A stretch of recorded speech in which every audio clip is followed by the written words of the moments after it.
శ్రీరామనామాన్ని వ్రాసినంత మాత్రం చేత రామచంద్ర ప్రభువే మనం చేరుకోవలసినటువంటి స్థితిని నిర్దేశిస్తాడు. మహానుభావుడు గుంటూరులో రాగం ఆంజనేయులు గారని ఉండేవారు. ఎప్పుడూ శ్రీరామనామమే, అలా శ్రీరామ శ్రీరామ శ్రీరామ శ్రీరామ వ్రాస్తూనే ఉండేవాడు. ఆఖరికి ఆయన ఆ పుస్తకాలన్నీ రామనామం రాసినవన్నీ బండిలో పెట్టుకుని రామనామ జపం చేస్తూ భద్రాచలం వెళ్ళారు.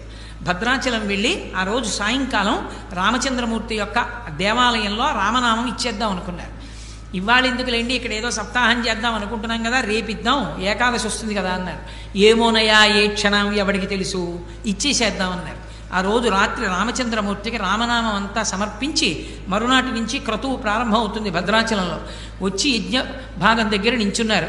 లోపల రామచంద్రమూర్తి దేవాలయంలో గంటలు మోగి అక్కడికి దగ్గరలోంచి ఆ స్వామి వైభవం, ఆ కీర్తన వినపడుతూ నీరాజనం కనపడుతోంది. ఆ నీరాజనం వంక చూస్తూ అలాగే నిలబడి రామ రామ రామ అంటూ శరీరం వదిలేసి